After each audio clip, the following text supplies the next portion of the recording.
సరే, ఇది రాజకీయాలు మాట్లాడే సందర్భం కాకపోవచ్చు. అందరికీ తెలుసు ఏం జరుగుతుంది అనేది. రాష్ట్ర ప్రజలు గమనిస్తున్నారు, ఫిల్మ్ ఇండస్ట్రీ వాళ్ళు గమనిస్తున్నారు. ఏం జరిగినా రాష్ట్రానికి మంచి జరగాలి, భయభ్రాంతులతో కాదు, ప్రేమ అభిమానాల మధ్య జరగాలి. ఏదైనా రాష్ట్రం మంచి కోసం ఆలోచించాలి అందరూ. బలవంతంగానో భయభ్రాంతుల మధ్య కాకుండా ప్రేమ అభిమానాలతో, మంచితనంతో మంచి జరగాలని కోరుకుంటాం. సరే, ఇప్పుడు ఎందుకంటే మేము వచ్చింది ఆసుపత్రి, ఇక్కడ మేము రాజకీయాలు మాట్లాడడం మాకు అంత సరైన సందర్భం కాదు. We only pray the god Sritej బాగా కావాలి, తొందరగా బయటకు రావాలని ప్రార్థిస్తున్నాం. Thank you.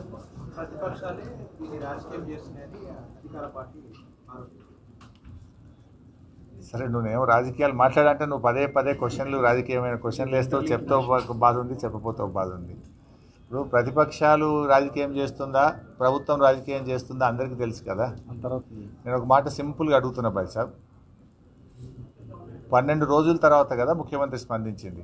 యాక్సిడెంట్ జరిగిన తర్వాత శ్రీతేజ్ను ప్రభుత్వం ఎందుకు స్పందించలేదు? ఒక మంత్రి గారు వచ్చి ఎందుకు పరామర్శించలేదు? 12 రోజుల తర్వాత అసెంబ్లీ వేదికగా నువ్వు మాట్లాడి అప్పుడు కదా నువ్వు స్పందించింది. మరి 12 రోజులు ఎందుకు స్పందించలేదు? ఆ 12 రోజులు ఏమైంది? కోటి శ్రీతేజ్ ఎంత ముఖ్యమో రాష్ట్రంలో ప్రతి పౌరుడు కూడా అంతే ముఖ్యం కదా. గురుకులాల్లో 50 మంది విద్యార్థులు చనిపోతే ఒక్క మంత్రి పోయి పరామర్శించలే. దానికి మంత్రిగా ఉన్న ముఖ్యమంత్రి గారు కూడా ఒకరోజు పరామర్శించలేదు. ఎందుకు వెళ్ళలేదు ముఖ్యమంత్రి గారు? మరి వెళ్ళి ఆ కుటుంబాలకు కూడా ప్రభుత్వం ఆదుకోవాలి కదా. ఆ తల్లిదండ్రులకు కూడా కడుపు కోతనే కదా. ఆ కడుపు కోతపై గిరిజన విద్యార్థులు, దళిత విద్యార్థులు, బీసీ విద్యార్థులు 50 మంది చనిపోతే ఎందుకు ప్రభుత్వం ఆ రోజు స్పందించలేదు? చట్టం అందరికీ సమానంగానే ఉండాలి కదా. చట్టము అందరికీ సమానంగా ఉండాలి కదా.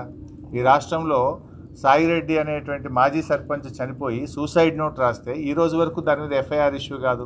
ఈ రోజు వరకు దాని మీద కేసు నమోదు కాదు. బాధితుల్ని ముఖ్యమంత్రి తమ్ముళ్ళని అరెస్ట్ చేయలేదు. నువ్వు చట్టానికి అందరూ సమానమే అన్నావు. Yes, correct, we fully agree with you. ముఖ్యమంత్రి గారి మాటలతో మేము పూర్తిగా ఏకీభవిస్తున్నాం. ఎందుకంటే దానికి సినిమా యాక్టర్లో ఇంకోరో ఎవరు కూడా అతీతులు కారు అని ముఖ్యమంత్రి గారు అన్నారు. మరి నీ తమ్ముడు ఎట్లా అతీత అవుతున్నాడు? నీ తమ్ముడు మరి వల్లనే నేను చనిపోతున్నా అని ఒక మాజీ సర్పంచ్ చనిపోతే దాని మీద ఎందుకు కేసు ఈరోజు నమోదు కాదు? ఎందుకు నీ తమ్ముడిని ఈరోజు వరకు అరెస్ట్ చేయరు? ఎందుకు నీ తమ్ముడిని పోలీస్ స్టేషన్ పిలిచి ప్రశ్నించరు? మరి చట్టం నీ తమ్ముడికి, నీ కుటుంబానికి చుట్టమైందా అని నేను అడుగుతా ఉన్నా. How it is? ఏ రకంగా కరెక్ట్ ఇది?